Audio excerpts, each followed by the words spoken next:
June 28, 2017, 8:30 a.m. And we have now called the Costa DC meeting to order. I'm going to ask John Barrio to lead us in prayer this morning. You would bow with me. Thank you, Heavenly Father, for the opportunity to live in this city. Thank you for the blessings that you shower on this city. We know there was wind and rain and significant damage, but we thank God there was no loss of life. Thank you, Father, for your protections. Thank you for the water that the storms brought. We ask that you watch over this meeting, particularly those of us who sit on this board.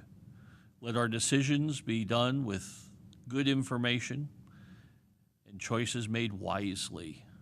Give us your direction. In Jesus' name we pray. Amen. Amen. Thank you, John. Thank you, John. All right, now moving on to line item 3, recognition.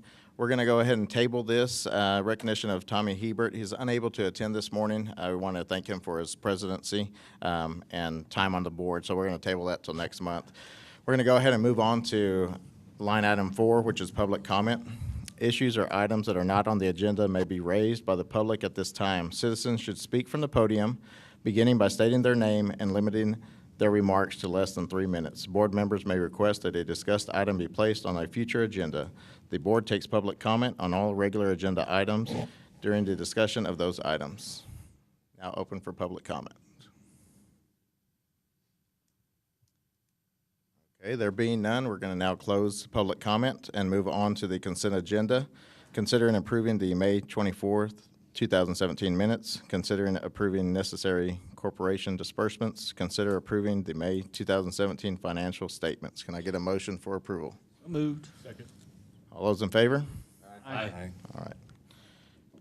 Now moving on to regular line item 6 in the agenda. Line item A, update presentation of the Costa DC 2017 program of work presented by Economic Development Director Roland Pena.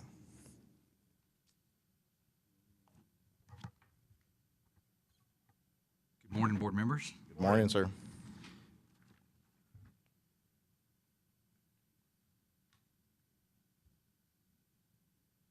Let me just remind the board, and I think it's good for our new director, Dr. Cummings, to gain some insight on what drove the program of work. This is a report that the board decided we could do twice a year. Once every 6 months. The last report was conducted in December to cover the 2016, last 6 months of 2016. We had some discussion about the program of work and decided on the guiding principles. This is a format that we've used in 2016, and it worked well. It's a good way to set the parameters of what our focus would be on in terms of efforts in economic development. And this is a team effort. We've included every one of the staff members, including the Chamber of Commerce, who does our target marketing and recruitment. They will not be here today, or at least Michael Looney will not be here. Heather's back there, and they'll come back next month to present a full report. There are some items in that section that I do want to talk about that we've participated in, so I want to be able to highlight that. So these are the guiding principles that guides us in terms of that work. Increasing the tax base to reduce the tax burden. We've talked about that. I think it's important for our taxpayers that they see a return on their investment and that they benefit from it. Obviously, that's who we're responsible to. We want to generate more sales tax. We've had 2 years of sales tax deficits, and we want to make sure that we can continue to have those sales tax revenues increase by our efforts. We want to improve wages and salaries. This is what the board was important to the board. So we're seeking higher skilled industries, which is the word that's missing in this last bullet. Attract new businesses from higher skilled industries, and retain our local businesses. Help to influence them, their expansion, retain those jobs, create new jobs as we attract new businesses, and retain those jobs that we create. Based on that, on those guiding principles, we focused on 6 strategies: our business retention and expansion efforts, workforce development infrastructure. Economic development is workforce development. Without a skilled workforce, without those individuals being available, coming through the pipeline, it'll be difficult not only for existing businesses, but also those businesses that we're trying to attract to continue to be successful in their efforts. Entrepreneurial and small business development. I am so thankful that we have a board that believes in innovation, creation, and creating businesses from within the community. Our small business plan competition has been successful, but it also goes up to the highest level and at City Council that they believe in that, and we have their support. Industry target marketing. We are focused on primary jobs, primary employers, and we have specific NAICS codes that the Chamber targets for that recruitment. Infrastructure and capital investment. We realize that there are other areas of the city that need improvements in infrastructure that'll help create new businesses or support the existing businesses or help attract a new business development in certain sections of the city. I like to say that when I'm touring either a prospect or a developer, I like to say we have business occurring in every one of the quadrants. We have that kind of activity, and if you divide the city and the community in a quadrant aspect, there's business occurring in every one. You'll see development occurring in every one of those quadrants. And then obviously proficiency and compliance. We want to ensure that we have individuals in our department that are the subject matter experts that are trained, well qualified, and the businesses can rely that they are dealing with someone that is knowledgeable in their area of business. So with that, that just kind of gives you highlights of our efforts, what we're focused on, what our strategies are. And I'm going to turn it over. Each one member of our staff will be presenting, and I may interject or follow if I determine that there's something that would add value to the presentation. But I'm going to turn it over to Bob Schneeman, and he's going to go over our business retention and expansion.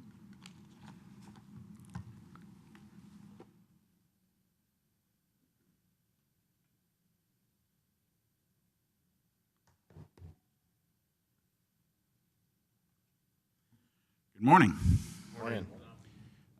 It's nice to be here this morning, and I see all these smiling faces. Come on, smile, guys.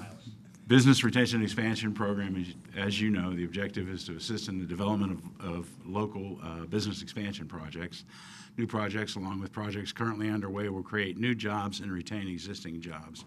And basically, this is sort of the board's way of showing support to the companies we have. And from an economic development standpoint, it's kind of the low-hanging fruit of economic development, if you will.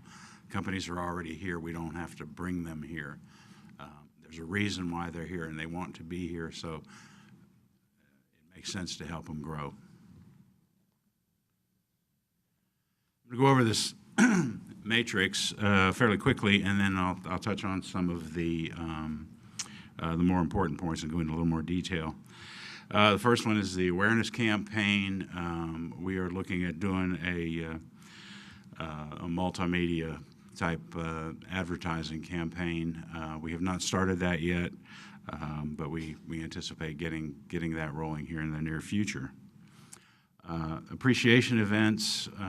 We held one in March. It was very successful, and we plan on doing another one in the fall. And basically that will be, or was and will be, inviting those clients that have participated in the program, and it's basically a little recognition and dinner and what have you. Retention visits. This is where we start. Let me back up for just a minute. The value, there's a great deal of value in this program we're working and going over this, because it tells us, and it reminds us where we are in carrying out our goals.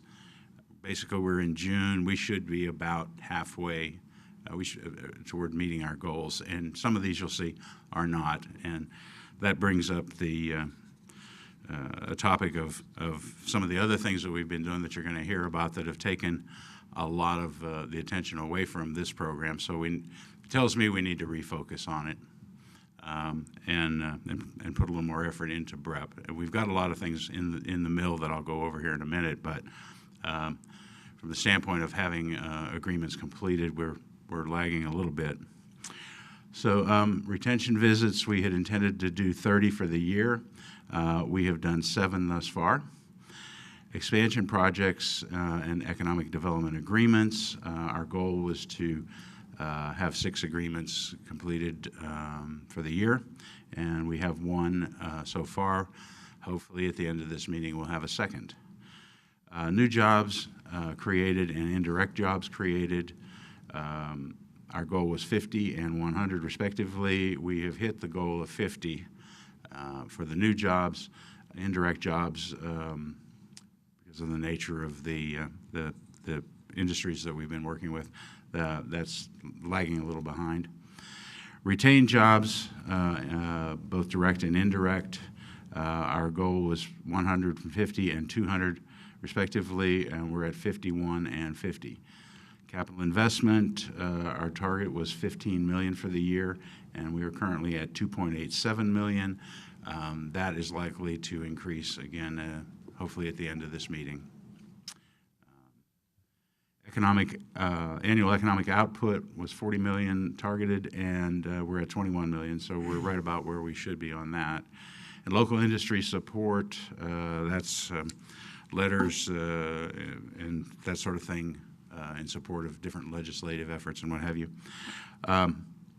We targeted 3, and we've done 1 thus far. So then backing up just a little bit, you're talking about the agreements that we've negotiated to date. Principal LED was a total of $516,000 in incentives. It was also $2.8 million in capital investment by the company for real estate purchase, fixtures improvements, and that sort of thing. Retaining 51 jobs and creating an additional 50, which would also yield 31 indirect jobs. And that's one of our, I feel, is one of our real accomplishments thus far, because the end result of all of that was that the Taylor Publishing Building, which has been vacant ever since I have been in San Angelo, is now full. They've redone the inside. They've made a lot of improvements to it, and they've moved into it. And so I think that's a real achievement. We'll have another agreement before the board later in the meeting, and we can talk about that one at the time we do that. As far as conducting the retention expansion visits, of course, Principal LED is a big one. Netco, we've been in negotiations with, and you'll see that one again later in the meeting. We also have Project Box, Project Prime C, Project Rain, Project Overwatch, and Project Texan that we're in some degree of discussion with companies. And if we were to get probably half of those, we would pretty much hit our goals as far as job creation and capital investment. So at this point, I'll turn it over to y'all for questions. Any questions from the board? What goes into these retention visits? Excuse me, I'm sorry. The typical visit, if it were, basically, it's usually Shannon, Scott, and I will go out and visit with the company, explain the program to them, talk to them about their future plans, whether they would like to grow, maybe what factors are holding them back from growing at this point, and then try to explain to them where we might be able to provide assistance. And then we're always looking, when we discuss these things with the companies, we're always looking for that next thing, if you will. What is it that we're not doing right now that we could be doing? What is it that you need as a company that maybe we can provide some help in that we just haven't thought about? So that's typically the discussion. And it's usually, 45 minutes to an hour. We don't, in the past, has been some effort to have, a whole group of people go in and visit with the company, and a lot of business owners are not comfortable with that. you know, to have a group of people there and say, here, lay out your business in front of us, you know. Where if there's just one or two of us, it's, you know, it's easy for us to say, look, this is all confidential.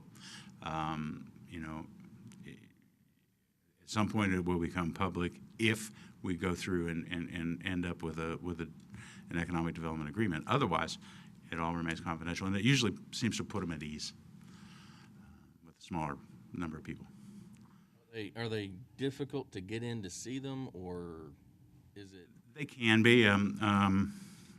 We do a lot of cold calling. We'll get a list of businesses, existing businesses for any particular industry sector, and we'll just start calling them, saying, "Look, this is what we're all about." And some people will. I mean, some business owners will flat out say, "I am not interested." You know, others will, "Hey, well, you know, maybe there's something." So, The reason I ask, I think that is a very important part of this, to get out there and do exactly what you said y'all do. But I'm halfway through the year here, and we're not about 25% to our goal. exactly.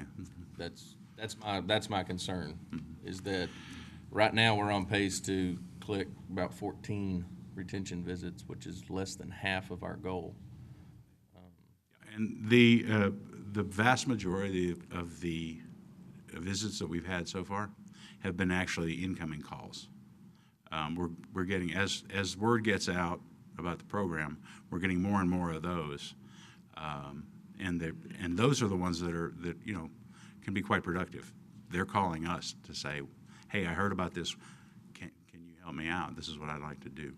So, but I'd also like to point out that in the past 6 months, we you know, with a staff of 4 people, and we've now been blessed with Sarah, our volunteer, who's helped a great deal.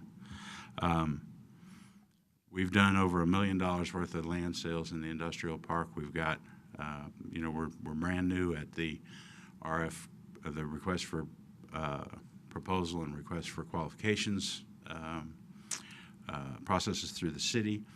We've hired an engineer and a grant writer for Phase 2 of the industrial park.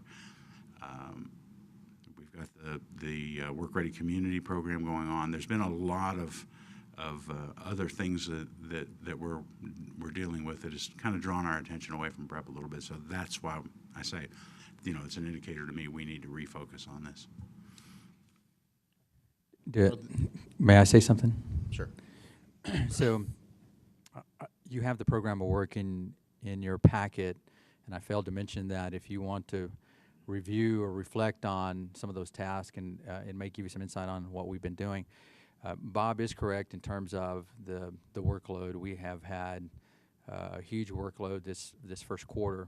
The majority of the work, what I've seen that's been successful for us, occurs between April and October, and we observed that in the past marketing campaign, the most effective outreach for us was just like Bob said, having to make the phone call to schedule the visit and get in the door, or knock on the door and make a cold call visit.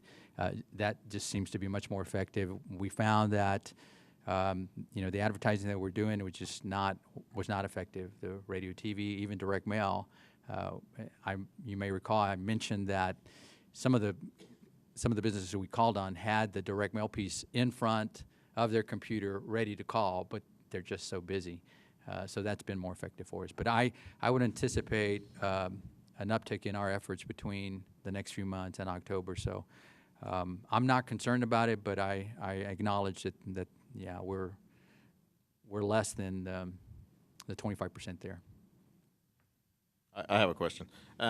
Besides cold calling and I guess the business calling us, and is there a way that we can be more selective in how to target if there's an industry growth, or you see that something's coming into the area that does it have to fall in a NICS code or on the BREP program, or? Well, of course, we do have to follow the NAICS codes. That's by state law. You know, we've had some indicators of growth in different industry sectors. Of course, the energy sector is one that is starting to, everybody sees it starting to pick back up again. So that's an area we may want to focus on. In the past, IT and data management type industries have shown some potential for growth, and so we've contacted those. Another way that we try to get the word out is that we do, as you know, we do go to all the local lenders and sit down with them, and we Shannon and I visited virtually every bank last year. Sat down with their commercial loan officers and explained the program to them, and explained that there is assistance that we may be able to provide to sort of help nudge a company over, if they're looking to borrow money. I mean, that's if you're going to grow, the first place you go is to the bank. So that's been an area where we've tried to concentrate, and we've had some success there with referrals with companies that just needed a little extra help to be able to do what they wanted to do and make the bank a little more comfortable, and that's what we're here to do. Any additional questions from the board? I'd just like to throw in from a couple of personal experiences in talking to people who were company business decision makers. One of the first things I know that Bob and everyone in economic development must overcome when we approach somebody is they perceive our contact to be, I'm with the government, I'm here to help. Exactly. And it's a mindset that must be overcome. If you were a Fuller brush salesman, it's like the person holding their foot against the backside of the door so the salesman doesn't get in. But in fact, and I'm going to use this forum and the fact that we are broadcast to maybe educate a little bit. While you see a lot of government ties by this corporation to our city, the state, tax funds, things like that, we are in fact a freestanding corporation in the state of Texas. We look like the government, but we truly are there to help. We have no regulatory authority. We pass no laws. We aren't there to control these businesses. Some think that we're only there to give them some money so that we could sink tentacles into their business. That's not the case.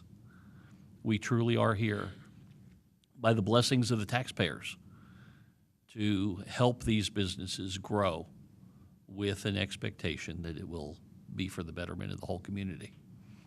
And I hope the right ears out there are hearing this.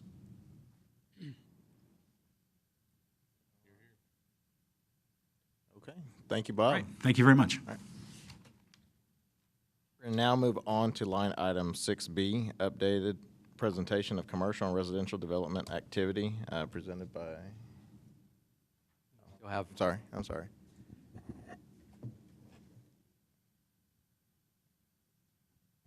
Still on line item A. Correction. Okay, entrepreneurial and small business development. The objective is to support entrepreneurship and new business development by growing the client base in the business factory, utilizing the BRC as intended and supporting the business plan competition. Development of marketing. Our goal here was set at 1. Currently, we will be developing that plan at the beginning of July. So it is in the works. Just so that you do know, because of the business plan competition, I have been giving quite a bit of tours of the business factory. So that's still, it's out there. People do know about that, so they are interested. Okay. Execution of the business plan competition. We've met that goal, 1. You may recall that back in October, we did the kickoff for the business plan competition. The competition was in 3 phases. We announced the winners on April 26th. We had 3 winners. Our first place, HR Onboarding Solution. Second place, Moontime. And third place, Longhorn Coffee Company. And because of this, our next goal, business plan agreement, we did meet that as well because we successfully have 3 agreements with each of those winners. The business factory contracts, our goal was set at 2. We've met 1. We recently, well, not recently, but back in March 20th, we had executed a contract with West Texas Beacon. Now, West Texas Beacon, what they do is they provide an affordable technology to local businesses and community organizations as a means of advertising and communication. So currently, we still have 2 vacant offices in our incubator area.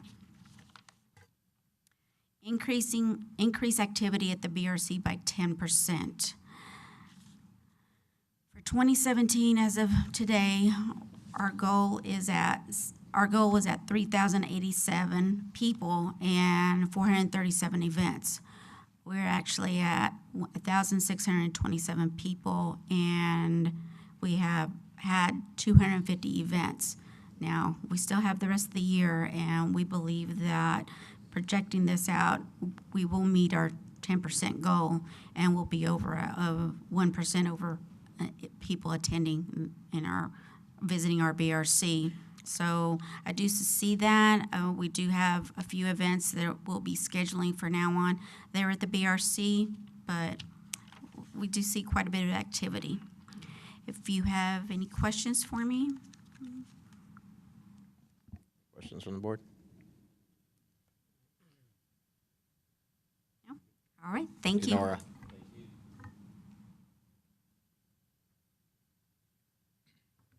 Let me just say something about the development of the marketing plan with, in her section. This is the marketing plan. We wanted to create a more comprehensive marketing effort than what we've had in the past. And so we, in light of the workload and activity, we haven't had the opportunity to spend as much time on it. But we want to see more of that marketing of the business factory. We feel we can create the infill of those suites in the business factory. The other thing is we have a partner. Obviously, all our partners will make referrals, but the one true partner there is a small business development center who's housed with us, and a lot of these events are their events, and our events also complement the effort. And so I just want you to be aware of that we give a lot of thanks to SBDC because they're obviously they're very effective and they're a good partner to work with. Target marketing. In this area, we support the marketing activities to generate response packages, prospect visits, formal proposals to prospects, and these activities will result in relocation of primary employers, the attraction of more new jobs, and the sale of sites in San Angelo. So we have a matrix, and I'm glad for the questions that you're having. Prior to the prior year, we really didn't have a way to measure our performance. I think it's good for the board. We're following a best management practice. It's good to have a goal. It doesn't guarantee that we'll meet the goal, but otherwise we don't have anything to reach for. If we set a goal where we're going to hit nothing, we'll always hit nothing, and I don't think that's what we want to accomplish. So I just want to, as I said, Michael Looney will be here next month, or hopefully someone from the chamber, and I want to talk about the response packages.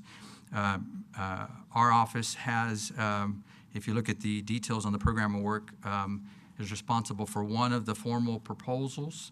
We're also responsible for one of the incoming visit trips, and we've also responsible for us. Let me look at the leads in the target marketing. Hold on a minute, let me open. And they're identified with the ED next to the item. One of the ways that we do gather leads is some of the partners that we utilize, whether it be a financial institution, whether it's an accounting firm, whether it's a broker consultant, whether it's the governor's office. We utilize those relationships to feed leads to us that we in turn we'll try to convert those to a prospect and then a site visit and hopefully a formal proposal. That has led to 2 sales of property as indicated there. So I just wanted to mention there are 3 areas where we participated in to complement the target marketing efforts. With that, I'm going to jump over to workforce development. Our objective here is to support the development of training and workforce certifications, ensuring an educated, trained, and skilled workforce for business and industry. Obviously, the support of the RN program has been very successful. I see Jamie back there, and they met through verification, complied with their agreement, and so we provided that funding in February for the second year. This program has become self-sustaining. It was scheduled to be self-sustaining at the end of the second year. It has received statewide recognition because of the collaborative effort and the grassroots efforts and how it's met the healthcare needs. And so we're very, very proud of that. Last Tuesday, we received a recognition before the City Council, and Councilmember Harry Thomas was there, and I notice he's behind us. But we're so proud of that partnership and what's happened there. We see more to come. We did have another goal to look at an additional program with Howard College or Angelo State University, whether it be a curriculum, whether it be another program like the LVN-RN or just some type of project. We do have 3 areas that we are working with Howard College on in terms of construction trades. Hold on a minute, let me make my way there. It's welding, construction trades, and training for a higher skilled IT. It's a higher skilled training for information technology. So those are 3 areas that are in the works. Hopefully by the end of the year, we're able to solidify perhaps a new program that we can bring back to the board as part of the fruits of the effort. This is one area where we have gaining tremendous speed and really has taken a lot of our time, but it'll be worth it. When we have employers that want to know what's in the pipeline and what kind of skills do they bring to the table, this seems to be the program where we can really tout and tell what we have and what our workforce looks like, especially when they're looking for a specific skill. In every one of these goals, we've blown the goal out of the water, as you can tell. The area that we're lacking is this emerging workforce of 200. We're at 222, and the goal was 256. We expect that to happen in the next couple of weeks. We've been holding stakeholder meetings with employers and educators, and that's being led by Sarah Lamog. And in fact, I may let her at the next 6 months and let her kind of tout all the work that she's been doing, but she's been effectively doing what we do best, and that is reaching out, calling our employers, knocking on those doors, and she just has a really good knack to get them to come to our events, and they've been successful. We've had 2 events so far. We've got another one coming up next week, and they all are jumping on board, participating, and we want to move them to the next level of this program. So we're very proud of her and the work that she's doing. All right, Sarah. I'm going to turn it over to Shannon for infrastructure and capital investment, but before I do you have any questions for me on the past 2 items?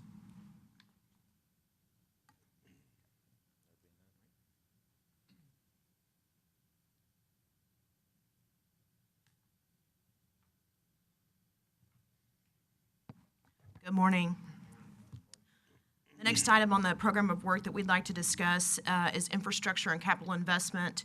Obviously, you can see our objective there is to provide support to projects and site location where business development has the potential of a higher economic impact. As far as infrastructure projects, you can see that our goal was 2. We have achieved that goal thus far, and those projects include the telecom fiber as well as the extension of the sewer main at the industrial park. As far as development agreements, our goal was 2. As you can see, again, we have met that with 3. The first agreement that we have so far is with Zimmerman Properties with 72 units, basically an expansion of the existing agreement on that. The second one is the engineering studies and the application for the TxDOT set-aside grant for the Chadburn Streetscape project. And the third, again, is the sewer main extension at the industrial park. As far as memberships, Ports to Plains, and I-14 conferences, we set a goal of 4, and again, have achieved that goal of 4 thus far. The details of that include, we had an I-14 annual meeting in Austin on February 7th of this year, and former board member and current councilman member Tommy Hebert attended that. The second, we had an I-27 board meeting in Austin on February 7th of 17. Councilwoman Farmer, Charlotte Farmer, and current board member John Barrio attended that. We also had an I-14 sign unveiling in Killeen on April 22nd of this year. And Executive Director Roland Pena attended that. Finally, we had a Ports to Plains congressional trip to Washington, D.C. on April 24th through the 28th, and Councilman Lane Carter attended that. As far as tiers-funded agreements, we had a goal of 7. We currently have 3 agreements that are that have been executed. We did have our monthly tiers board meeting yesterday. We currently have 11 agreements that have been approved by tiers that are awaiting city council approval. So once those get approved, we should be up to 14, which is double our goal. We also have another cycle opening up next month and hopefully at the end of this year. So there are the potential for several more agreements to be executed. Any questions on infrastructure and capital investment?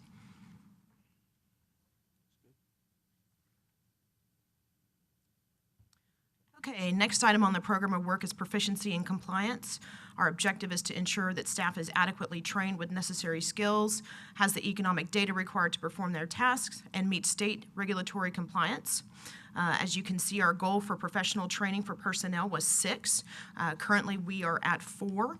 And the details of that, on May 17th of this year, ASU conducted their annual LeaderCast at the LeGrand Alumni Center, and I actually attended that event.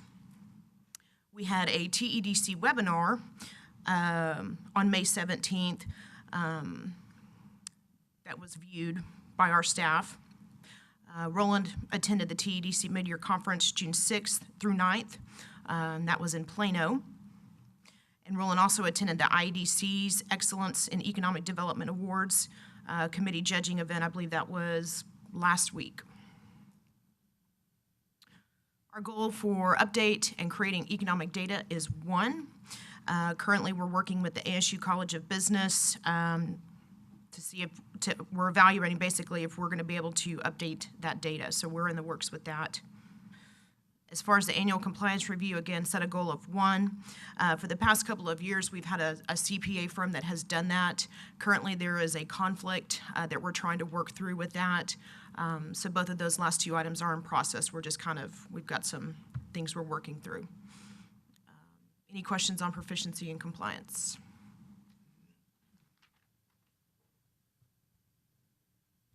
Good job. Thank you.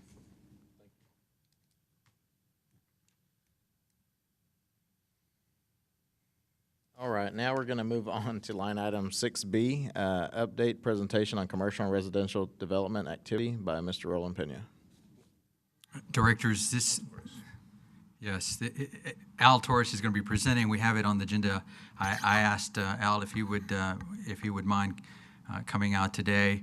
This really is an item that was at the request of Dr. Cummings. I thought this was a really good idea to look at the health of our economic activity in San Angelo, commercial residential development. Obviously, this is important to us. Thought maybe we could do maybe every 6 months a presentation like this, and Al is willing to come out and share some insight. I think this is going to be very telling for you, and so I'm going to turn it over to Al Torres. Thank you, Roland. Good morning, Board. Morning. As you said, my name is Al Torres. I'm with the Planning and Development Services Department. Specifically, I manage the Permits and Inspections Division. And my director has a group that we call the Development Task Force, and we meet every other month with the development community, builders, architects, developers, anyone interested in the development process. And our reasons for that meeting or for that group are to hear their concerns and inputs about the development process. What do we need to change? What's working? What's not working? We also like to use that to vet any changes that we're proposing to them and get their buy-in before we move forward to council, so we don't get surprises when we finally get to that stage. One of the things we do at that meeting is we do this report basically on recent development activity. And so that same report I'm bringing to you, and I can do this as often as we need. If you have specific questions about certain aspects of this or questions about the development process in general, I'd be glad to answer any of those. This first chart I like to show because it kind of puts things into perspective. We talk about how we have good years and bad years and how tough things are. This is new housing starts, actual number of new housing, single-family house permits that are issued every year, and this goes all the way back to 1980. So, we talk about how bad things were, 2009, 2010, when I first started. We had an upswing in 2013, 2014 when the boom hit. But to keep it in perspective, look back at 1980, look how high the numbers were then compared to now. So even with this boom that we had, our numbers were really good based on what we've seen over the years, but it could still always be better. And looking at 2017, of course, that number is only through May, so that number should be up at least close to what we did last year. Last year was a relatively slow year, as you can see, based on what all the other years in the past have been. This is a comparison of, again, new single-family home permits that were issued. This is actual number of permits, not value or anything like that. So you can see the blue line right here. This is where we are right now in June. Actually, as of the end of May, we don't have June's numbers on here yet. You can see how we started out with a good number of permits at the beginning of the year. And we're kind of at the same rate as in years past. We're lower than what some of our previous years were, except for 2016, which was last year. Like I said, last year was a pretty slow year. But we're kind of at the same rate, so it's comparable to what we've seen in the last 5 years. This is new commercial permits. Again, this is the number of permits that were issued, new commercial projects. We're in the mix. We're not particularly any higher than we were in the years past, but obviously we had a really good year in 2014. As far as number of projects, that's about when the boom was around, but we're still in there. Now, this is where our numbers really jump off the page. This is the actual valuation of new commercial projects, the dollar value assigned to those projects. You can see that we've had really good years the last four or 5 years. We were in the $70 million range, $100 million range. But this year, through May, we've already hit $140 million. So we've already exceeded the dollar value amount that we've had in the past 4 or 5 years. So as far as commercial projects go, and of course the reason for that is we've had some really big projects that have been issued this year. The Tom Green County Jail project is about to start. We've issued that permit. HEB, Shannon, we've got some really big projects that are out there. So those are going to keep us really busy, and they're helping our numbers a lot this year. And I don't know if it was in your packets, the projects that were issued. Mm-hmm. Yes, sir. We also do that, and we have a website. You're welcome to go to it at any time, and we do these every month. This report was through the end of May that we presented at our meeting, and basically every month we'll have on there, and we don't list every single project, but we list projects that are over $100,000 or of particularly interesting note. So you can see these are projects that actually were issued through the end of May, and this is April through May because the meeting we had before that, we presented January and February, and March. So this is April through May, projects that were issued, and then projects that are sitting on our desk. And then just to add to that, just in the last week, we've had several other projects come in. Charlie's Philly Steaks in Sunset Mall is going to be opening up. Noble McClintock Orthodontics, a new orthodontics place valued at $1 million out on Loop 306. And right next to them, a Lamb David Eye Care, also valued at $1 million. Brantley Dental Clinic is doing an addition for roughly $200,000 addition. And then there's a new office strip center going in at 3426 Sherwood Way, also valued at about $200,000. So in short, those are our numbers based on actual permit data. We are having a fairly good year this year. Even housing, you can see from that earlier chart, is starting to climb back up again. We are also seeing lots of platting being done in our planning division, which is kind of a precursor to new housing areas that are being developed. So we anticipate that we're going to see a lot more housing in the next few years as well. So with that, I don't have any other data to present, but I'd be glad to answer any questions about either the data or our development process in general. I have a question. The pending, pending projects, will that be for 2017 or will those carry on to 18? Probably 2017. Okay. And typically, the way it works is they submit a project to us, and that's basically what these are. These are projects that have been submitted to us and are sitting on our desk waiting for a plan review. The projects are submitted to our department. We have a person who makes sure that everything that needs to be submitted has been submitted. Once he signs off on that, it comes to our department or our division, and the clock starts. And we typically try to turn those over within, if it's commercial, we try to shoot for 2 weeks. Sometimes if it's a big project, it may take 3 weeks. At that point, we issue comments. We've gone and done a plan review and said, okay, these are the things that we see that need to be changed to meet code. At that point, the contractor responds to those. In most cases, they can just sign and saying we'll agree to those comments and we'll take care of it during construction. In a few cases, one of our departments will require them to resubmit something. Say a drainage study is incorrect and needs to be fixed. They want that before we can issue the permit. But once all that's resolved, then we'll issue the permit at that point, and they can start construction. After that, it ball's back in their court, but typically they will start construction within a week or two after we issue the permit. And do y'all, does your department follow up if say a project comes to you and there's some issues with the permit that cannot be granted at that point, and you go back to the contractor or the owner of the project? Do you follow? If you haven't heard from them in quite a certain amount of time, do you reach out to them and say, where are we at? We have those. We've had several of those, and usually we've had projects that 6 months later they walk in the door and say, okay, I'm ready to pick up my permit. But usually after about 6 months, we'll go ahead and call them and say, is this still an active project or do we need to shelve it? And we've had a few that have said, yeah, we changed our mind. Sorry, we're not going to do this. In some cases, the people have disappeared. We can't find them. So, but for the most part, within a month or two, we've got it resolved.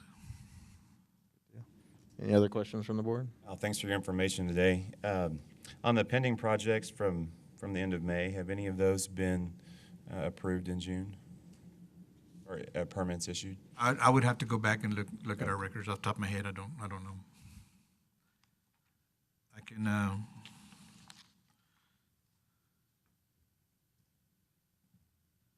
I believe the Dairy Queen may have been several of these. The JCPenney Sephora, for instance, has been taken care of, and they had their grand opening a few days ago. Yeah. The Halfway House is one of those that's been sitting on our desk for a while. We're just waiting for them to come pick up their permit. Bush's Chicken is ready, but there's an issue with their approach with TxDOT, so they're working that out. And Express is another one that it's been sitting on our desk for a while, and we're fixing to call them and find out what the status is.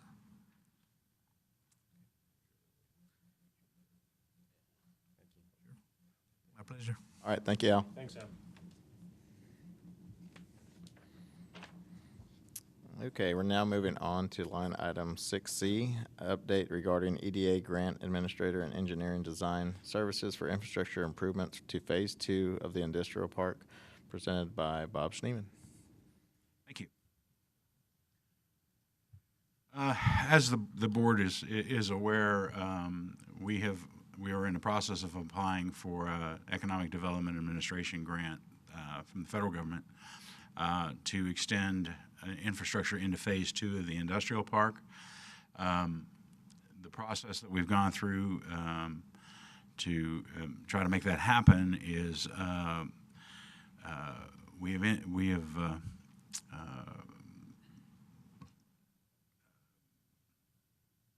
sorry, I missed a word there. We've acquired the services of a grant writer, grant administrator, and also the services of a professional engineering firm to do the design.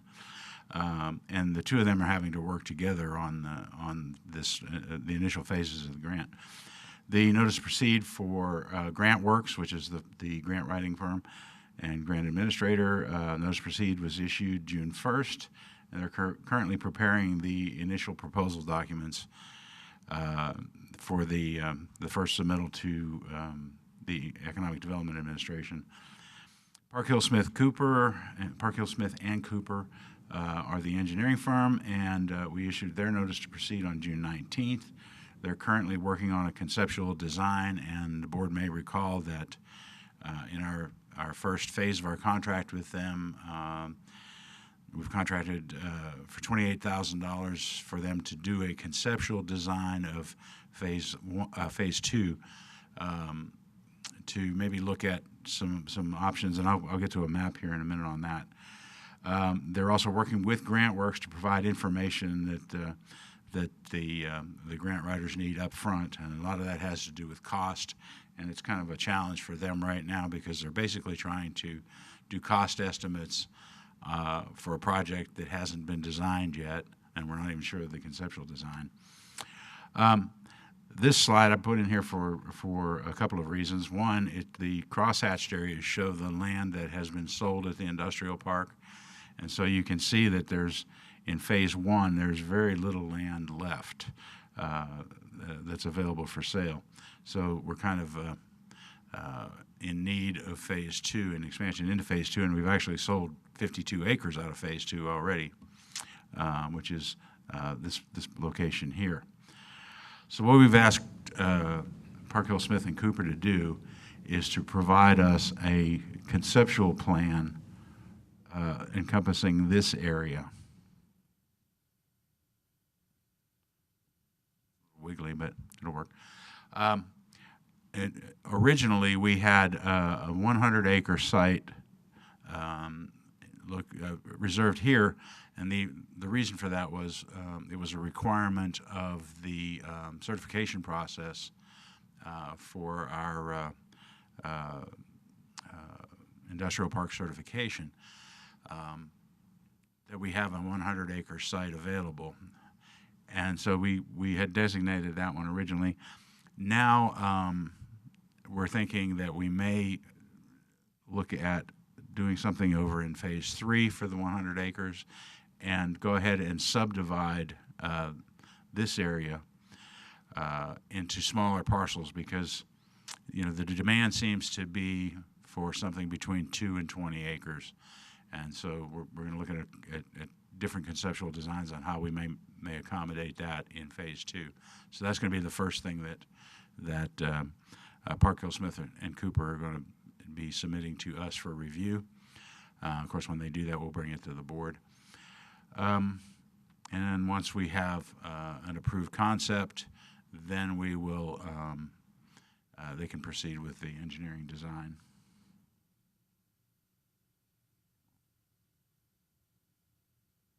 Why is this thing not clearing for me? There we go. Questions?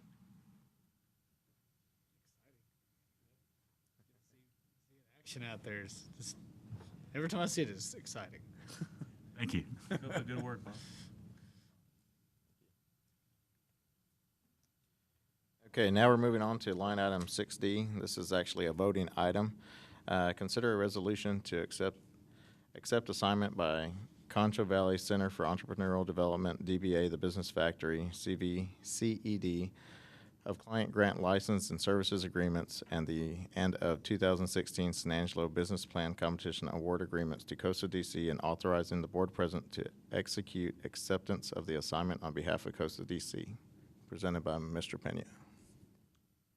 Board members, I don't have any extra slides for this, but I do want to talk about, in summary, the status. Last month, you approved the Business Factory Advisory Panel appointments. Prior to that, you approved the program. These are the final steps as CVCED continues the dissolution of the organization, and those responsibilities will move into Costa DC staff. You may recall, for those members that were here in 2015, is when we came to the board, July 2015.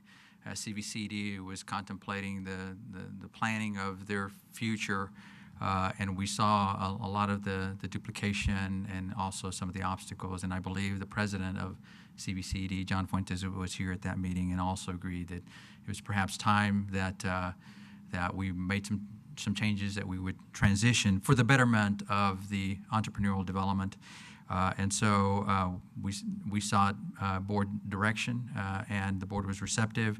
And since then, we've been planning for it, and we've included those expenses in the budget.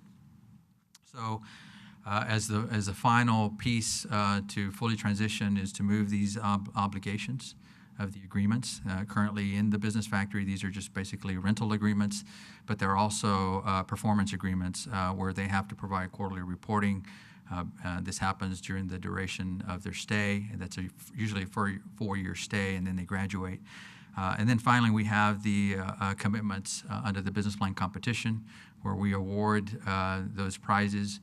Obviously, those are performance as well. And so we'll receive those agreements assigned to us. You have in your packet a resolution to accept the assignment of those agreements and the funding. We'll receive the funding to be able to pay for those obligations. With that, I would recommend approval and open to have open for any questions that you may have. Any questions leading into it?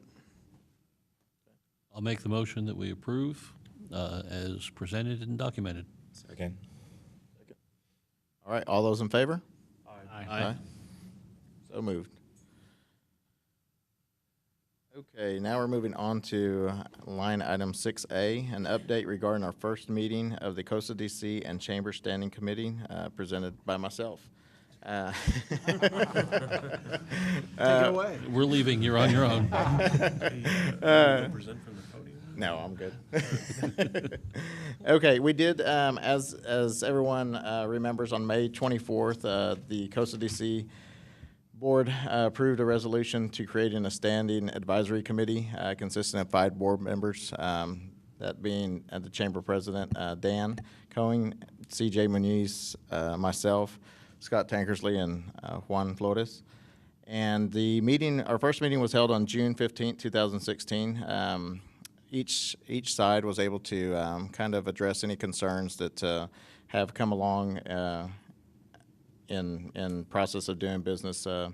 And so we sat down for a little over about an hour and a half that we sat and talked. And the main item that came out of the discussion from our meeting was going back and revisiting the contract. Both parties agreed that the contract needs to be updated and kind of going with the times. As business changes, so are the needs with the agreement. So we wanted to decide to simplify the contract. Everyone was in agreement. So at the end of the meeting, it was decided that the chamber members and Costa DC reconvene and go ahead and try to simplify that contract and bring back to the standing committee a proposal so that we can bring forth to the board. So just wanted to report that the committee has met. Everything's in up front, and that's kind of the main concern right now is the contract and wants to be rehabbed a little bit for the time. So I'll answer any questions on that right now. Okay. There being none, we'll move on to section 7.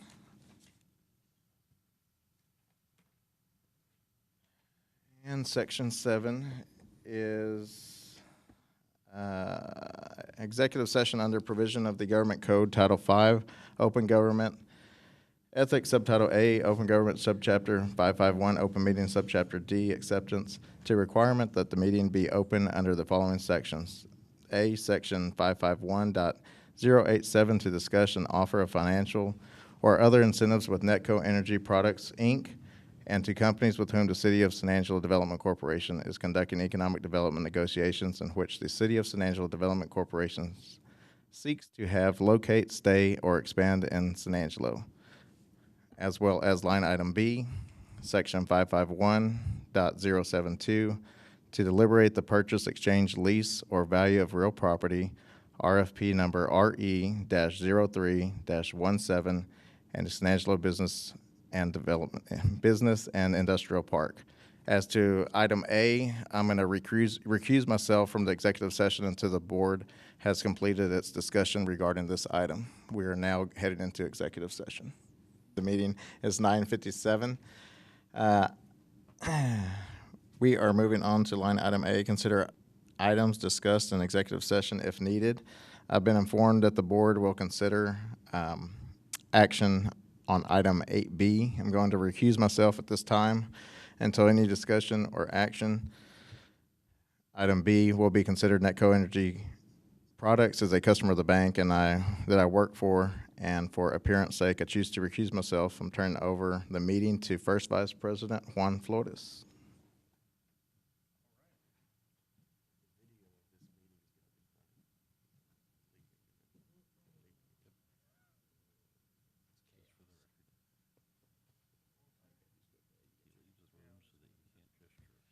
That may have part of what you need the verbiage on it. Just, you can read the caption and turn it over to Bob. Okay. All right. Item 8B, consider approving a resolution supporting economic development incentive to Netco Energy Products, Inc. in the amount of $190,000, presented by Bob Sheeman. Thank you. This proposal is for Netco Energy Products to relocate some of their satellite operations that they have throughout West Texas, consolidate all their operations in San Angelo. The performance requirements on the part of the company would be that they will close on property located at 2816 Martin Luther King Drive, which is the former Terrell Manufacturing Building. They have a plan to invest up to $4.7 million in capital investment, business personal property, and inventory. And a lot of that is related to inventory. And they plan on creating somewhere between 9 and 20 new jobs. Our proposed incentives to the company include a capital investment grant of $50,000, which would be payable when they close on the property. Development fee reduction or permit fee reduction of about $5,000. Tax rebates over 4 years on a declining scale on just the increase in the property, the appraised value of the property, above $100,000. So it's structured at 50% of the increase the first year, 25% the second year, and then 10% each of the third and fourth years. A job creation incentive at $5,000 per job up to the 20 jobs would be an amount not to exceed $100,000. And for everybody's understanding, one full-time equivalent, which is the way we base the job creation, would be wages, full-time employee with wages of at least $35,000 per year.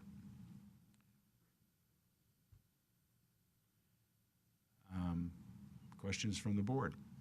You guys have any questions? Do I have a motion?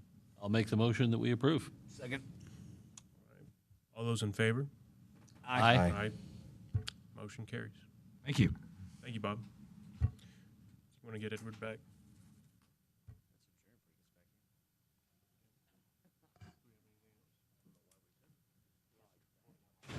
Oh, one more line item. Yes, sir. Oh, okay. All right, I'm back. We are now going to take action on the executive session item having to do with the RFP number RE-03-17. The board deliberated the purchase, exchange, lease, or value of real property with respect to RFP number RE-03-17 and will now entertain a motion to respond as discussed in executive session, including authorization to enter into a purchase agreement that requires a $5,000 bid security earnest money deposit. Do I have a motion? So moved. Second. All those in favor? Aye. Okay, so moved. We are now ready for adjournment. Can I get a Motion motion? to adjourn. Oh. Second. Very good. All in favor? Aye. Thank you, Jim. Thank you all.